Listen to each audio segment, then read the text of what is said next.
कीजिए आज के हमारे चीफ गेस्ट का।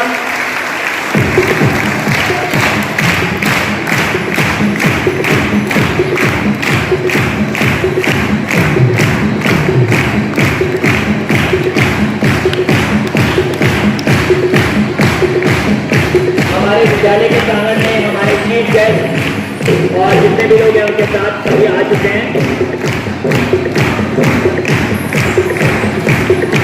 हमारी art in education indigenous toys के ऊपर है। जैसे आप लोग सभी जानते होंगे कि पुराने समय में या अभी भी हम लोग कई जगह देखते हैं कि हमारे यहाँ पारंपरिक खिलौनों के साथ खेला जाता था या अभी भी कई जगह लोग खेलते हैं, लेकिन अब उसका रूप धीरे धीरे बदल रहा है। हमारे बच्चे या लोग बड़े लोग भी अब गेम्स को लेकर उनकी कुछ चुनिंदा जैसे कंप्यूटर गेम्स, उनके गेम्स खेलने के तरीके भी काफ़ी बदल चुके हैं।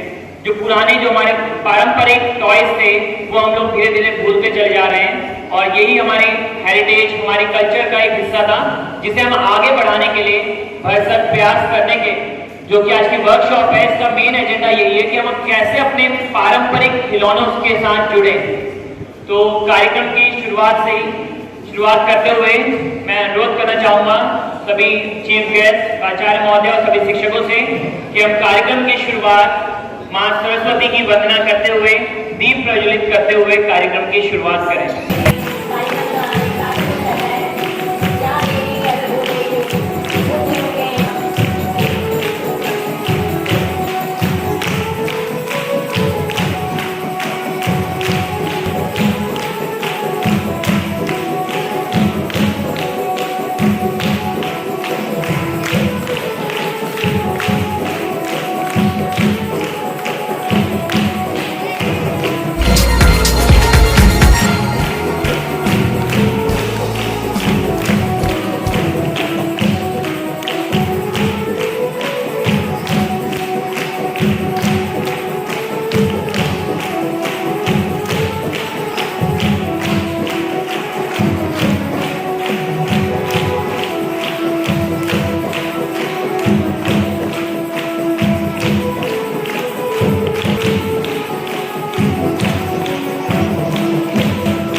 चाहता हूं कि मैं एक एक करके हमारे आज के जो अतिथि महोदय लोग हैं उनका मैं इंट्रोडक्शन आप लोगों के सामने रखूं। जुड़े हुए हैं सबसे पहले जो हमारे यहाँ के मुख्य अतिथि महोदय हैं डॉक्टर जसपाल सिंह वडवी, जो ऑलरेडी यहाँ के वाइस बीएमसी मेंबर भी हैं और साथ ही साथ में ये प्रिंसिपल हैं जूनियर कॉलेज अंकुश फेर और हमारे आज के चीफ कोऑर्डिनेटर हैं इस प्रोग्राम के। मैं आग्रह करता हूं श्रीमान मस्के सर का कि वे हमारे अतिथि का सादर सत्कार करें और पुष्प गुच्छ देकर उनका आदर सत्कार करें। डॉक्टर जसपाल सिंह वडवी जी।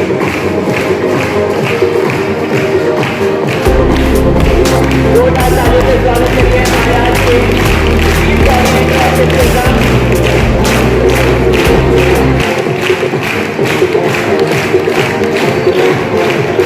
प्रोग्राम के श्री हेमंत पाटिल सर, जो अपने आप में एक डायनेमिक पर्सनालिटी हैं, जिन्हें विभिन्न क्षेत्र में अलग अलग म्यूजिकल इंस्ट्रूमेंट बजाने में महारत हासिल है। ये हैं हेमंत पाटिल सर, शिक्षक हैं, एक प्रसिद्ध कलाकार हैं और साथ ही साथ में जैसा मुझे बताया गया कि आप स्काउट एंड गाइड नंदुरबार से कोऑर्डिनेटर भी हैं और ये स्टाफ हाई स्कूल नंदुरबार और हमारे एसोसिएट कोऑर्डिनेटर हैं आज के। मैं आग्रह करता हूँ वीएम पाटिल सर से उनका आदर सत्कार करें। जोरदार तालियों से स्वागत करें हमारे हेमंत पाटिल सर का।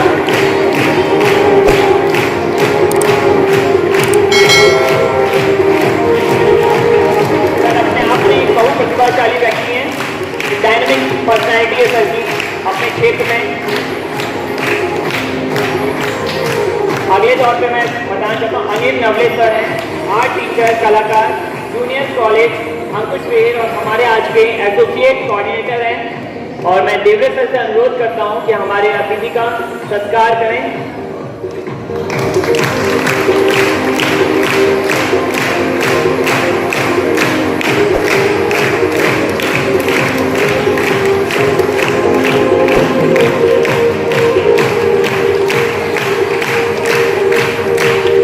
शिवाजी सर वो एक मूर्तिकार, शिल्पकार और एक बहुत ही अच्छे जो 3D, 2D के बहुत ही बड़े जो हमें अलग अलग फॉर्म्स होती हैं आर्ट की, उसमें बहुत ही उन्हें महारत हासिल है।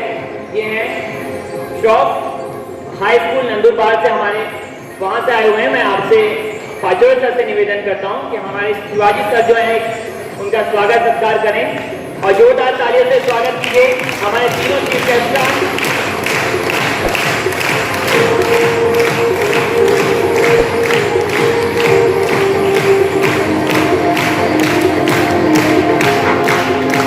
एक कलाकार और मौजूद हैं, शायद आप लोग देख रहे होंगे, आप लोगों की लेफ्ट साइड में है, जिनका नाम है वसंत जी। वो हमारे विद्यालय में बच्चों को छोटे छोटे खिलौने, लास्ट टाइम भी मुझे याद है हम लोग खुद वहाँ बैठते हुए, बच्चे भी उन्हें अच्छे से जानते हैं, आते ही बच्चों ने उन्हें घेर लिया था, ताकि बच्चों को शिल्पकार बहुत अच्छे से सिखाते हैं। मैं अनुरोध करता हूँ सुमन सर से, आप पुष्प गुच्छ लेके उनका भी स्वागत सत्कार करें।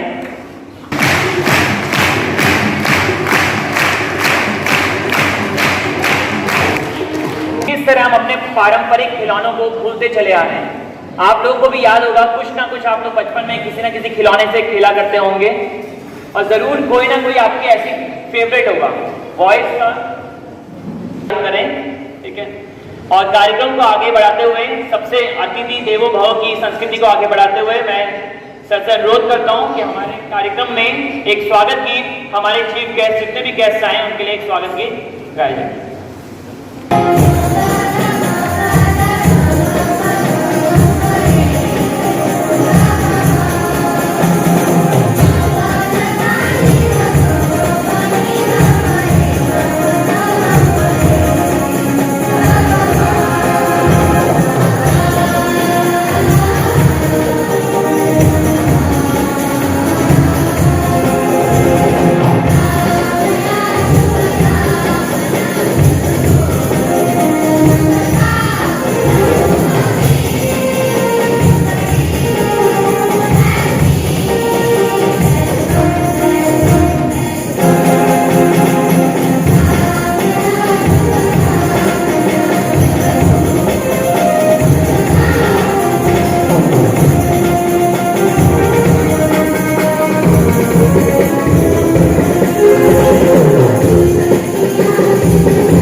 लोगों ने अपने बचपन के खिलौने कुछ ना कुछ तो याद कर ही लिए होंगे, किए या नहीं? याद हो गए होंगे। कुछ बेटा लड़कियां कुछ स्पेशल खिलौने आज तक उन्होंने संभाल के रखे होंगे, ठीक है। हाँ, लड़कों की थोड़ी प्रवृत्ति रहती है तोड़फोड़ की, जैसे मैं क्लास में चर्चा करता हूँ, क्योंकि उन लोग की प्रवृत्ति ही तोड़फोड़ की है, तो छोटे छोटे खिलौने के अंदर देखते हैं। अगर उन्होंने एक छोटी गाड़ी भी खरीदी होती है तो जब तक आखिरी उसके 2 बार सिर्फ टायर या उसकी मोटर निकाल के जब तक उससे ना खेल लें, ये उनकी प्रवृत्ति में शामिल है। करना चाहता हूँ वीएम पाटिल सर से कि आगे कार्यक्रम की रूपरेखा बताएं कि आगे आने वाले दिनों में हम क्या क्या करने वाले हैं। VM Patil sir please. Honourable Wadvi sir, आज के प्रमुख अतिथि और हमारे इस वर्कशॉप के चीफ कोऑर्डिनेटर, उनके साथ पाटिल सर, हेमंत पाटिल सर को आप जानते ही हैं, उनके सहकारी शिवाजी सर, फिर हमारे और असिस्टेंट कोऑर्डिनेटर श्रीमान नवले सर, रिस्पेक्टेड प्रिंसिपल, सभी सम्माननीय शिक्षक और बच्चों, सभी को गुड मॉर्निंग। तो वैसे समय बहुत कम है तो थोड़ा जल्दी, क्योंकि जो गेस्ट हमारे बीच है वो आप जैसे बच्चों को ही पढ़ाते हैं और उनके बच्चे छोड़कर वो आपके लिए यहाँ पर आए हैं। तो बच्चों, आप भी सरप्राइज हो रहे होंगे कि व्हाट इज इंडिजीनियस टॉयज। आप लोग देख रहे होंगे नाम, थोड़ा 8 दिन से आप सुन भी रहे हो। Actually indigenous refer to what is native to us, जो हमें नेटिव है। अब आप लोग मॉडर्न ऐसे खिलौने से खेलते हैं, हम लोग या हमसे जो पहली पीढ़ी थी उनके खिलौने अलग थे। आप अगर आपके ग्रैंडफादर को पूछोगे, आपके फादर को पूछोगे, तो उनके खिलौने बहुत अलग अलग टाइप के खिलौने थे जो लोकली मेड थे। मटेरियल भी जो लोकली अवेलेबल था वही मटेरियल था। लेकिन ये जो खिलौने हैं वो दूर हमसे जाते जा रहे हैं, क्योंकि आपके पास बहुत बड़ा खिलौना आया है। कौन सा खिलौना वाला, जिसने सारे खिलौने आपसे अलग कर दिए। तो ऐसा नहीं हो, सरकार जो सारे खिलौनों को आपसे दूर लेके जा रहा है वो नहीं हो। तो इसलिए ये इंडिजीनियस टॉयज को जीवित रखने के लिए ये मंथ लॉन्ग वर्कशॉप है। इसमें हम जो लोकल आर्टिस्ट हैं, अलग अलग क्षेत्रों से, हो सकता है दूसरे स्टेट से भी हम लोग बुलाए, ऐसे लोग आकर आपको बताएंगे कि कैसे जो टॉयज है पुराने ज़माने के वो कैसे बनाए जाते हैं, उनसे कैसे खेलना है। और वो उतने ही एंटरटेनिंग है जितने कि आपके मॉडर्न टॉयज है, जैसे रिमोट की गाड़ी है या अलग अलग इलेक्ट्रॉनिक टॉयज है, उससे भी अधिक आनंद देने वाले टॉयज हमारे लोकल इंडिजीनियस टॉयज है। वैसे आप जानते हैं कि हमारी जो संस्कृति हजारों साल पुरानी है। मोहनजोदड़ो हड़प्पा जो उसमें एक्सकैवेशन हुआ, उसमें आपके एनसीईआरटी की बुक में आपने देखा होगा, वहाँ पर एक डॉल है, उसका चित्र हमेशा आता है ना। ऐसे कमर पे हाथ रखी हुई एक डॉल है कि नहीं? हर एक जगह पे उसका चित्र आता है। बीड्स है, अलग अलग बीड्स है। तो ऐसे टेराकोटा से बनने वाले या कपड़ों से बनने वाले, बांबू से बनने वाले खिलौने हजारों साल से हमारे देश में है। और ये यूनिक ऐसी गिफ्ट है हमारे देश की, जो हमारे खिलौने हजारों साल पुराने हैं। ऐसे खिलौनों को हम भूल रहे हैं। हमें ये याद रखना है कि ऐसे बोला जाता है कि खिलौने खेल ये बच्चों की भाषा होती है और खिलौने उनके शब्द होते हैं, ऐसा किसी ने कहा है। तो खिलौने वाले आपके शब्द हैं खेलने के। अगर आप इंडिजीनियस टॉयज के साथ खेलोगे तो आपको जितना मजा नए टॉयज देते हैं उतना ही मजा ये इंडिजीनियस टॉयज देंगे। तो हम कोशिश करेंगे महीना भर सर कि इन बच्चों को जितना भी हो सके लोकली, भारत के अलग अलग स्टेट में जितने लोकली टॉयज बनते हैं उनकी जानकारी हम इनको देंगे। हम कई लोकल जो कलाकार हैं उनको बुलाएंगे और उनके सामने कैसे बनाए जाते हैं खिलौने, वो बात हम पेश करेंगे, ताकि महीना भर में बच्चों को लगे कि हाँ, हमें हमारे जो भारत के लोकल टॉयज है उन्हें खरीदना है, उन्हें बनाना है और उनके साथ खेलना है। तो ज़्यादा समय न लेते हुए ये मैं आपको भी आह्वान करता हूँ कि आप सभी, आपको अगर इंडिजीनियस जो लोकली टॉयज है, जैसे धड़गांव मोलगी की तरफ या इधर शाहदा की तरफ, तड़ोदा की तरफ, कौन से खिलौने से आप खेलते हो, आप अपने फादर को भी पूछ सकते हो और वैसे खिलौने आप बना सकते हो। मटेरियल हम आपको देंगे, लेकिन आप उसको बनाइए जरूर। तो मैं फिर से सभी अपने सम्माननीय गेस्ट का स्वागत करता हूं और आशा करता हूं कि आप लोग पूरे 1 महीने ये जो वर्कशॉप है उसमें आप एंजॉय करेंगे। धन्यवाद। अब मैं हेमंत पाटिल सर से अनुरोध करता हूं कि बच्चों का इस विषय पे, स्पेशली खिलौने, पारंपरिक खिलौनों पर प्रकाश डालें और बच्चों का थोड़ा सा मार्गदर्शन करें। और वो अपने इसमें बेटा निपुण है, कलाकार हैं, ऑलरेडी इस क्षेत्र में वो काफ़ी टाइम से जुड़े हुए हैं, तो उनके पास जो समझ होगी वो आप लोग भी अपने वही समझ अपने दिमाग में लाएं, मस्तिष्क में लाएं और उसे आगे। Sir please. Good morning. तुम्ही एवढं प्रेमाने बोलतात ना, मला इतका आनंद होतो. परत परत गुड मॉर्निंग बोलावं असं वाटतं मला. म्हणजे तुम्ही किती गोड आवाजात म्हणता गुड मॉर्निंग सर. हां, जर तुम्ही बोलतात इतकं छान तर गात किती सुंदर असाल. हां, मराठी सगळ्यांना कळते ना? कोणाला बोलता येत नाही मराठी? कोई है जिनको मराठी नहीं समझती है? सर हो सर, जरा मोकळे व्हा ना. अरे मातृभूमी तेरे, अरे मातृभूमि तेरे, चरणों में सिर नमाओ. अरे यार, तुमच्यापेक्षा माझा आवाज मोठा आहे. हा काय? मातृभूमि तेरे, चरणों में सिर नमाओ. तेरा ही नाम गाओ, तेरा ही मंत्र गाओ. इस तेरी धूल को मैं निज शीश पे चढ़ाओ. माथे पे तू हो चंदन, छाती पे तू हो माला,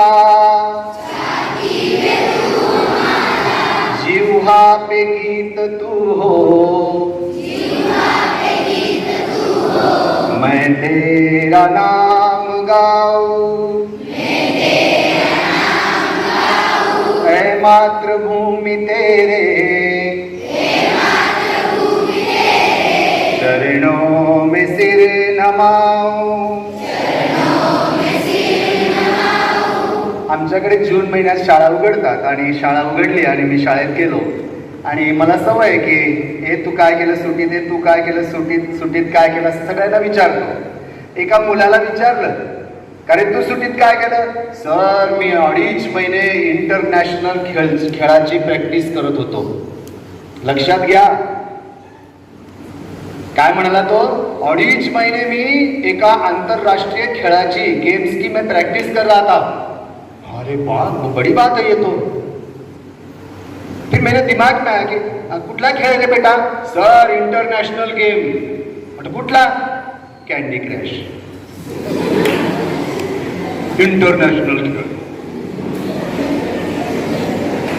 कॅन्डी क्रॅश नाही.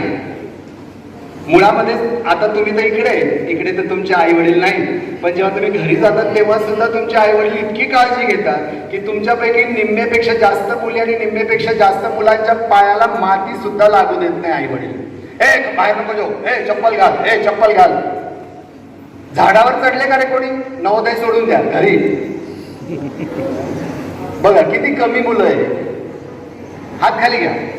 झाडावर चढ. सगळ्या जगातल्या मुलांना मी की जगातल्या कुठल्याच मुलाला होमवर्क आवडत नाही, तुम्हाला पण आवडत नाही, पण करावा लागतो. नाही केलं तर हा बसलेलेच आहेत सगळे इकडे. आर्ट एक मी छोटीशी डेफिनेशन केली. Those who have heart they love and art, and those who love and art they have heart. अशी मी माझी व्याख्या करून घेतली. मुळामध्ये जब हम छोटे थे ना, हमारे जमाने में जब हम छोटे थे, म्हणजे मी खरंच सांगतो तुम्हाला, मी लहानपणी लहान होतो आणि लहानपणी लहान होतो तेव्हा वेगवेगळे खेळ खेळायचो. विटी दांडू,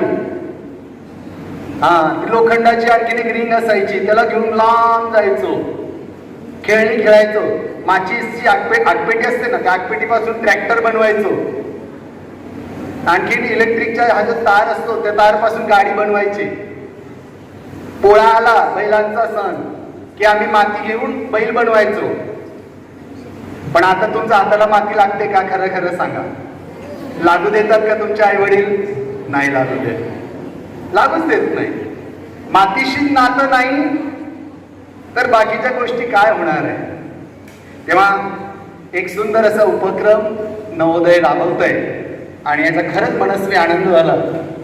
तसं नवोदयचं माझं नातं जरा जुनं आहे. माझी मुलगी पण इकडे शिकलेली आहे, त्यामुळे मला एक जिव्हाळा आहे आणि प्रेम आहे नवोदयशी. आणि सगळ्या मुलींमध्ये मी माझ्या मुलीला शोधत राहतो. ॲक्च्युली तिचं लग्न झालं आणि मला प्राऊडली सांगायला आवडेल की ती आता CA आणि गुजरातमधल्या सगळ्यात मोठ्या फर्ममध्ये ती आता असिस्टंट मॅनेजर आहे. पण त्याच्यापेक्षा जास्त आनंद कसला की ती नवोदयची स्टुडंट आहे. ही अशीच बसायची.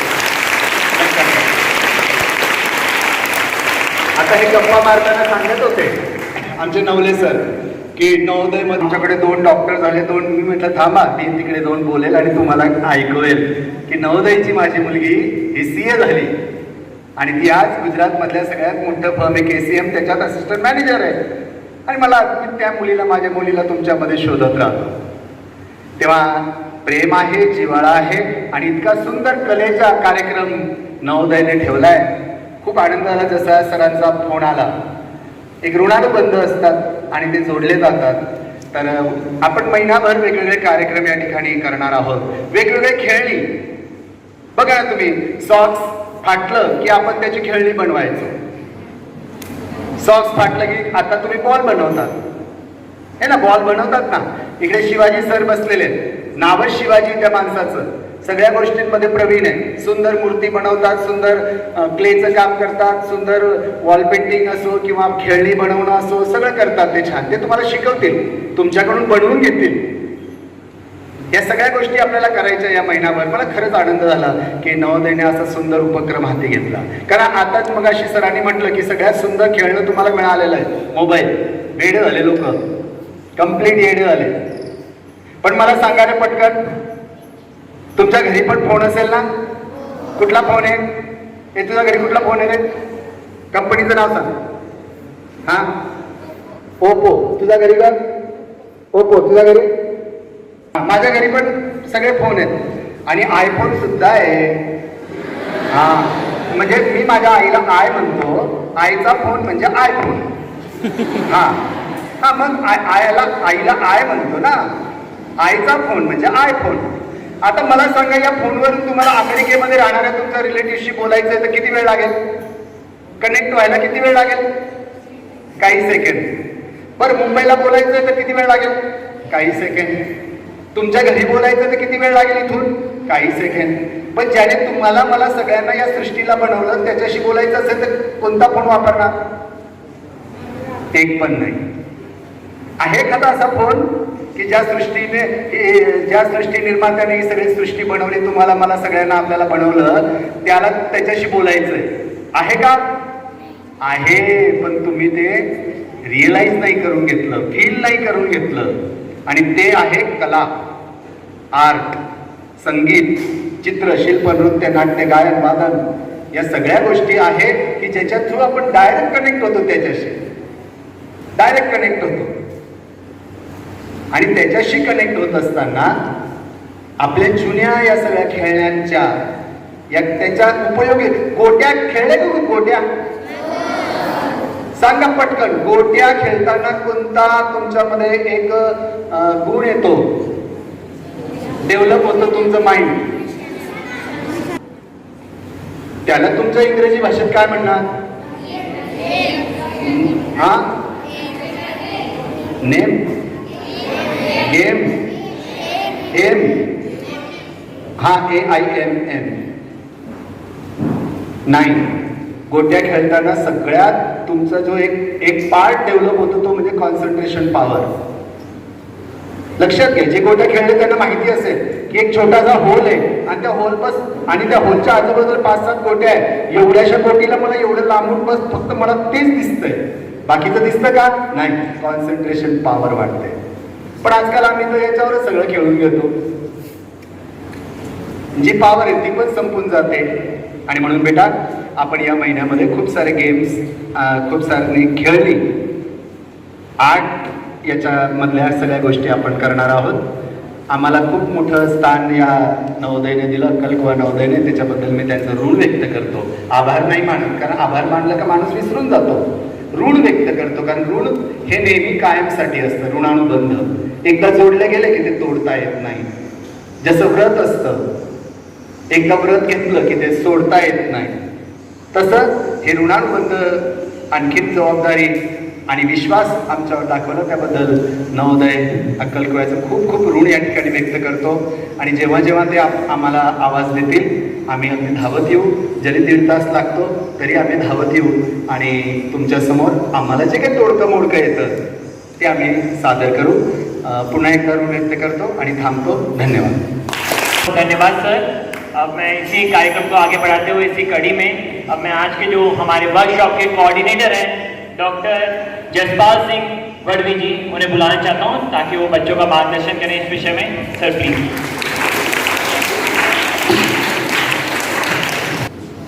Good morning. आज के इस पारंपरिक खिलौने के कार्यशाला के उपलक्ष्य में उपस्थित आदरणीय यहाँ के प्राचार्य मस्के सर, आदरणीय वीर पाटिल सर, हमारे कोऑर्डिनेटर आदरणीय पाटिल सर, नवले सर और उपस्थित तमाम छात्र छात्राओं,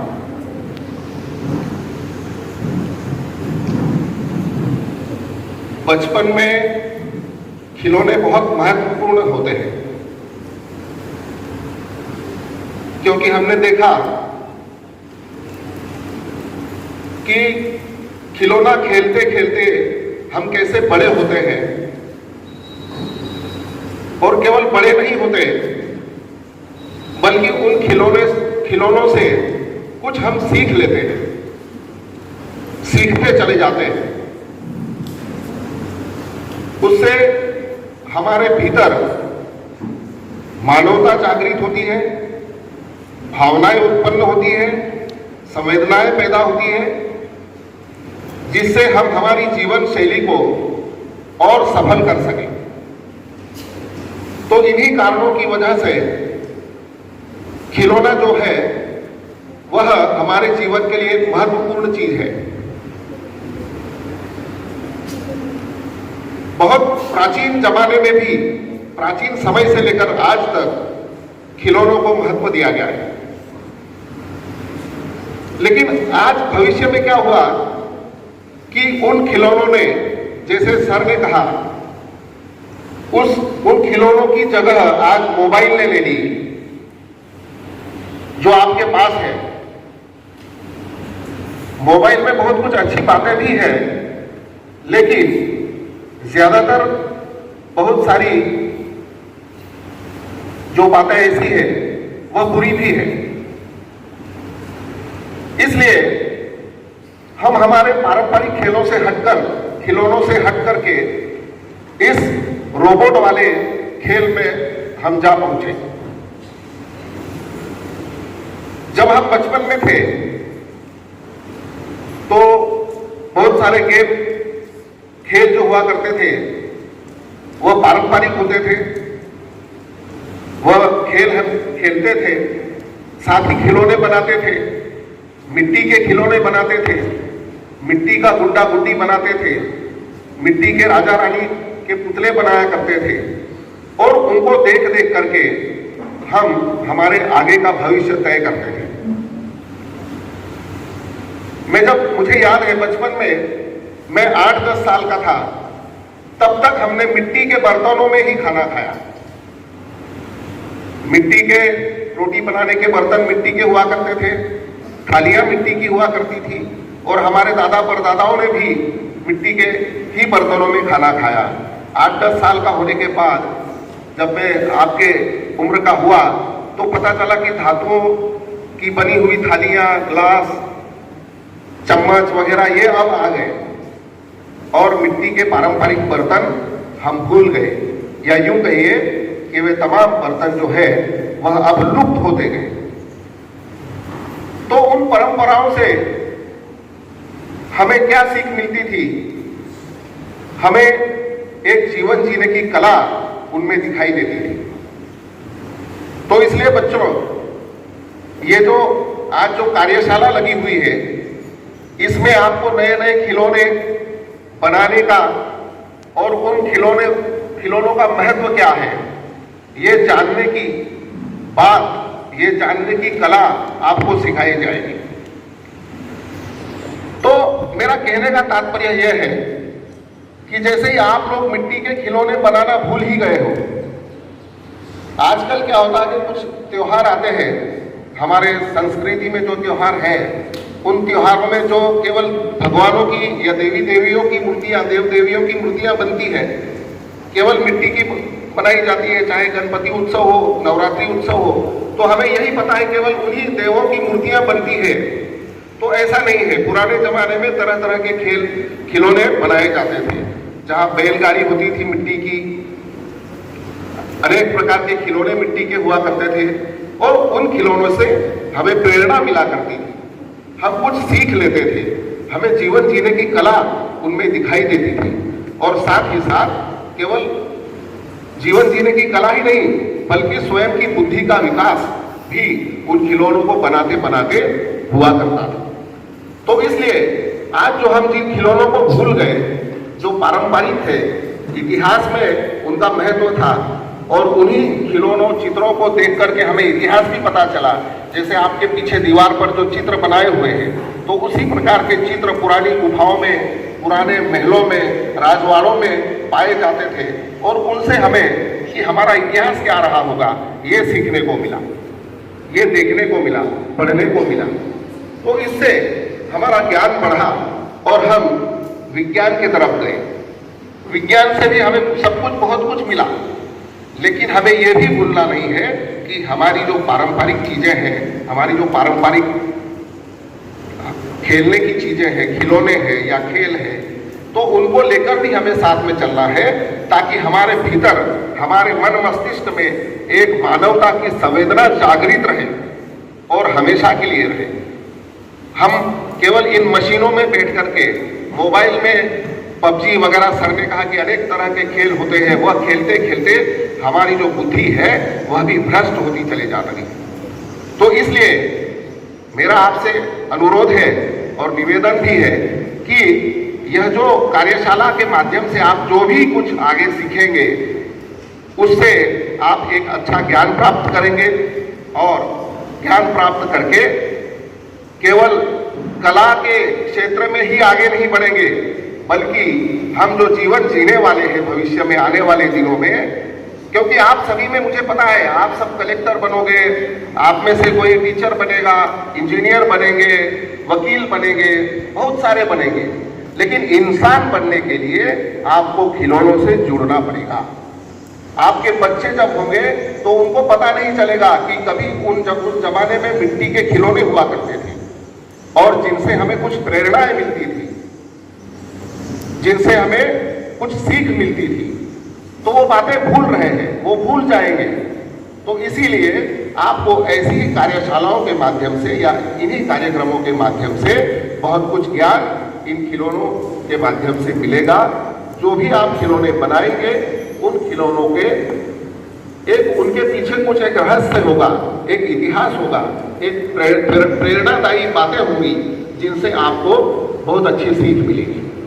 तो इस कार्यशाला के उपलक्ष्य में मैं ज़्यादा समय न लेते हुए इतना ही कहूँगा कि आप एक महीने भर के इस कार्यक्रम में जो भी कुछ सीखेंगे, जो भी कुछ कला आपको आएगी, उस कला में आप माहिर होइए, आगे बढ़िए, और आगे बढ़ते बढ़ते मैंने जैसे कहा कि केवल आप एक रोबोट ना बन करके एक इंसान बनिए और एक मानव बनिए, मनुष्य बनिए। आप भले चाहे जितने भी बड़े इंसान क्यों ना हो जाए, लेकिन आपके भीतर की संवेदना, आपके भीतर की भावनाएं, मानवता, यह जागृत रहनी चाहिए।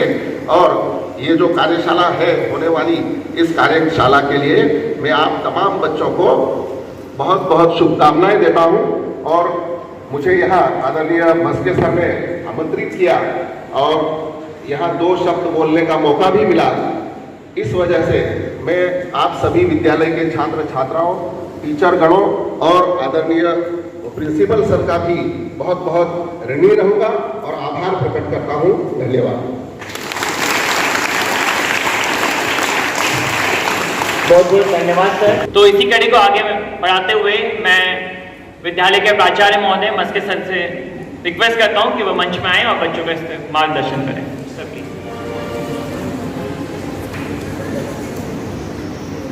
Good morning everybody. Honorable Dr. Valvi sir, Chief Coordinator of this function, Sri Hemant Patil sir, Co-Coordinator, Sri Navle sir and Shivaji Mari sir, हमारे लोकल आर्टिजन, सभी अध्यापक एवं प्यारे बच्चों, आज हमारे यहाँ से जो प्रोग्राम शुरू हो रहा है ये अपने आप में बहुत ही इम्पोर्टेंट प्रोग्राम है, जिससे ये उम्मीद की है कि आज हमारे बच्चों में जिस प्रकार की जो सोच बढ़ने जा रही है ना, जिसमें जैसे अंडरलाइन किया हमारे वड़वी सर ने कि जो भले आप भविष्य में बड़े अधिकारी बने ना बने, लेकिन अच्छा इंसान बने, ये सोच निर्माण करना भी इस कार्यक्रम का एक बहुत बड़ा उद्देश्य है। साथ साथ बच्चों के आजकल आप लोग जिस डिजिटल एज में पल रहे हैं, बढ़ रहे हैं, उसके साथ साथ जो कि यूज एंड थ्रो मेंटालिटी धीरे धीरे पनप रही है और कहीं हम आपस में ही डिटैच न हो जाए, ये भी डर आगे बढ़ रहा है। तो हम जो भी बनाने जा रहे हैं तो आपस में हमारा जो अपनेपन का जो कनेक्ट है वो कनेक्ट बनाए रखना चाहिए, जिसमें ये जो प्राचीन काल से बनते आए, यूज होते हुए खिलौने हैं, ये खिलौने सही सोच निर्माण करने में बहुत बड़ी भूमिका अदा करते हैं। और इसी को अंकित करते हुए पूरे भारतवर्ष में केवल नवोदय विद्यालय ही नहीं बल्कि सभी विद्यालय और कॉलेज में ये प्रोग्राम बिल्कुल एक पायलट प्रोजेक्ट के रूप में मनाया जा रहा है और उसका एक खास उद्देश्य भी है। प्यारे बच्चों की आपकी जो उम्र है, ये उम्र वही सही उम्र है जिसमें आपकी सोच बनती रहती है, आपके सोच को आकार मिलता है। और वो आकार आप केवल किताबों से पढ़कर नहीं दे सकते, बल्कि जब अपने मित्रों के साथ जो खेल है, इस उम्र के जो खेल है, और ख़ास करके हमारे देश में बनी हुई बहुत सारे खेल है, वो खेल खेलते खेलते आप लोगों की सोच बनती है ना। जब आपके पास जो खिलौना है वो खिलौना संभालना हो, उसकी हिफाजत करना हो, उसको ठीक ठाक रखना हो, राइट, वो एक दूसरे के साथ शेयर करना हो, तो ये सभी मानवीय मूल्य हैं। हम आपस में भी एक दूसरे की केयर करते हैं, एक दूसरे के साथ शेयर करते हैं, एक दूसरे की हिफाजत करते हैं, और यही गुणों की आज कहीं ना कहीं कमी दिख रही है। उसका कारण है कि आज कहो कि बेअकार वाले जो आप खेल खेलने जा रहे हैं या खेलते हैं, है ना, क्या निंजा हो या हथौड़ा हो, है ना, जिसका कौन सा आकार है पता नहीं होता, जो आप कार्टून में देखते हैं या आप मोबाइल पे खेल खेलते हैं, जिसका यानी चेहरा कहाँ पे है, हाथ और पैर कहाँ पे है, पता नहीं चलता। ऐसे खेल खेल रहे हैं, कई बंदूक वाले खेल खेल रहे हैं, है ना, टारगेट कर रहे हैं। तो इससे जो अल्टीमेट बाहर आ रहा है वो है विध्वंस, है ना, कि हम क्या कर रहे हैं तो दुश्मन को मार रहे हैं, और ऐसे मारने वाले ही ज्यादा खेल है ना। हमारे पाटिल सर ने जो कहा कि हम जो गोटी खेलते थे, है ना, उसमें हम निशाना लगाते थे, लेकिन वो निशाना खत्म करने के लिए नहीं था, है ना। आज जैसे बंदूक के गेम है मोबाइल में या कंप्यूटर में है, आप कहीं मॉल में जाते हैं तो वीडियो गेम्स है, उसमें भी यही ऐसे गेम्स हैं। क्या कर रहे हैं तो हम दुश्मन का पीछा कर रहे हैं, कभी गाड़ी से पीछा कर रहे हैं, कभी बंदूक से कर रहे हैं, तो और कई चीज लेके हम किसी को टारगेट करने की कोशिश कर रहे हैं। तो उसका अल्टीमेट एम क्या है तो उसको परास्त करना है, खत्म करना है। लेकिन हमारे जो भारतीय परंपरा से बने हुए खिलौने हैं उसमें ऐसा विध्वंस नहीं है। लाइफ के लिए जरूरी जो लाइफ स्किल्स है उसमें ये गुण अंकित है। आपस में जो सौहार्द होना चाहिए वो मानवीय मूल्य उन खिलौने के साथ खेलते वक्त हम में निर्माण होते हैं। हमें पता भी नहीं चलता कि how we are taking care of each other, how we are sharing with each other, है ना। तो यही जो कुछ धारणाएं हैं, ये धारणाएं ध्यान लेते हुए भारत सरकार ने ये लोकल आर्ट को वोकल करने की ठान ली है, और उसके तहत मंथ लॉन्ग, है ना, पूरे महीना भर के लिए ऐसे प्रोग्राम बनाए जा रहे हैं। और हम आशा करते हैं कि हमारे जो आर्टिजन्स हैं, चाहे वो हमारे भाई सर होंगे, हेमंत पाटिल सर होंगे, नवले सर होंगे, या हमारे मुख्य अतिथि बनवी सर होंगे, इनके पास बहुत सारे ऐसे कलाएं हैं जो आप तक पहुंचाने का काम करेंगे, और आपको भी ये पुरानी जो विरासत है ये पहुंचेगी।